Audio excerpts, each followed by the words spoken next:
Kerala and welcome to another episode of the Angry Bird Lady.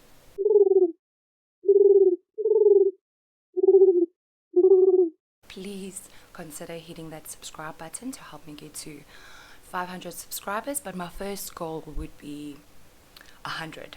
Today we're diving into South Africa's education system because let's be honest folks, our schools aren't about education anymore, they're about control. You ever wonder why kids graduate high school and still can't balance a budget but know 17 different gender identities? Well, buckle up because we're about to expose the glorified babysitting we call school. Back in the day, South Africa had a segregated education system thanks to, you guessed it, apartheid.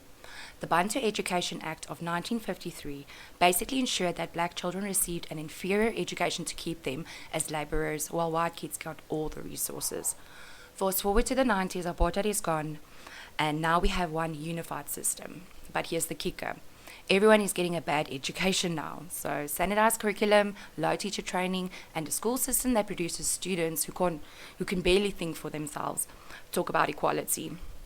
The Department of Education has lowered the pass requirements. You can pass some subjects with as little as 30%. You heard that right. Fail 70% of your subjects and you're still qualified. So meanwhile, international benchmarks paint an even grimmer picture. 81% of grade 4 students cannot read for meaning, according to PIRLS of 2021. South Africa ranks last in the world in mathematics and science education qualities, according to the World Economic Forum of 2023. Only 6% of matriculants score above 60% in math, with the majority failing or scraping by with minimal marks. More than 40% of students drop out before reaching grade 12, meaning that the real pass rate is far lower than the government claims.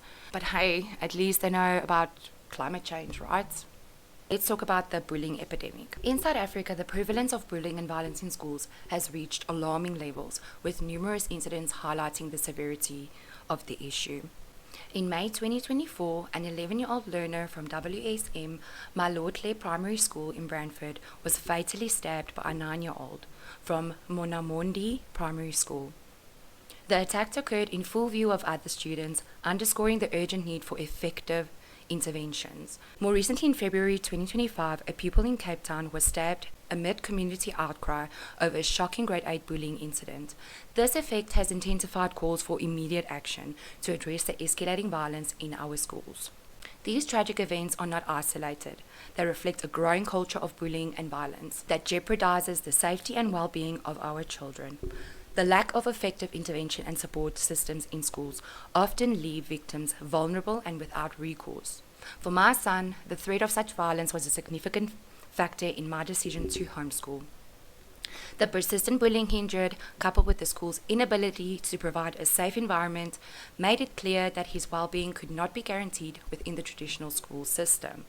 These incidents underscore the critical need for comprehensive strategies to combat bullying and violence in our schools. Without immediate and effective action, we risk the safety of future and countless students across our nation.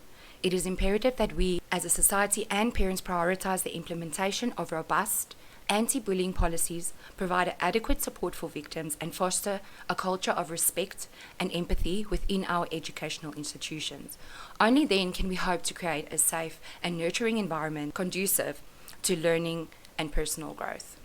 In light of these challenges, many parents, including myself, have turned to homeschooling as a viable alternative to ensure our children's safety and well-being. While homeschool may not be feasible for every family, it is crucial that we explore and support diverse educational models that prioritize student safety and foster a culture of learning free from fear. But don't worry, the Department of Education has the perfect solution. Drumroll please. More awareness campaigns and posters in the hallways. Because nothing stops a bully faster than a strongly worded pamphlet. And if you think the teachers are trained to handle this, think again. There's also a shortage of teachers with over 45,000 vacancies in schools, leading to overcrowded classrooms with up to 60 students per teacher. So I used to be a preschool teacher. So I wouldn't know how the teachers are actually struggling at school, but I know how it feels to have 30 children in your class and have to be responsible for them, teaching them manners because it's not being taught at home. So I can definitely feel for the teachers. 40% of newly trained teachers quit within the first 5 years due to burnout and poor working conditions. But hey, they're getting plenty of training in diversity, inclusion, and making sure your child's pronouns are respected. Priorities, right? Which brings us to the latest curriculum changes, because God forbid we let kids think for themselves in this country. South Africa's schooling follows CAP's curriculum and assessment policy statements.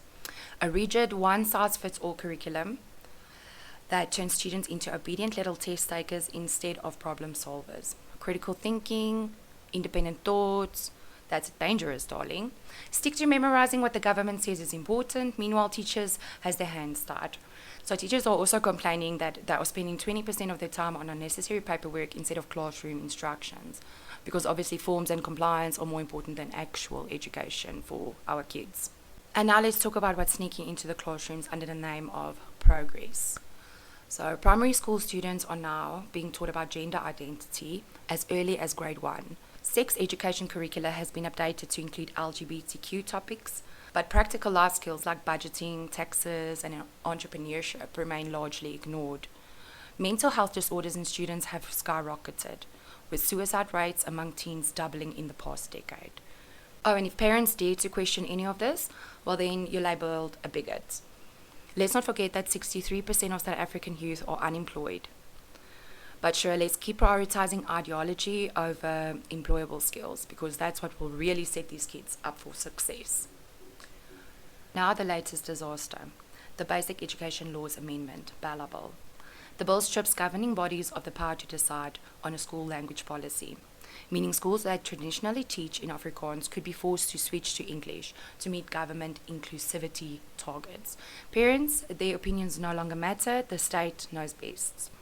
It also makes school attendance compulsory from grade R, meaning parents have even less say in when and how their child begins formal education. The Department of Education will now force families to follow the state curriculum, further restricting parents' ability to tailor education to their child's needs.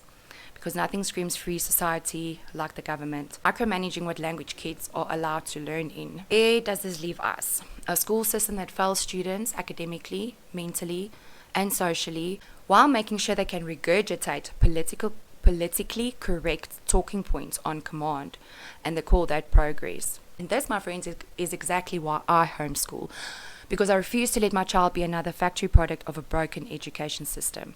Instead of worksheets on how to be a good global citizen, my kid is actually learning how to think, question, and navigate the real world. Homeschooling isn't just an alternative, it's my rebellion against the system.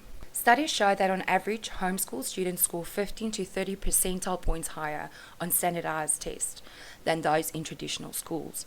Plus, they actually learn life skills instead of memorizing whatever is on the next government-mandated exam.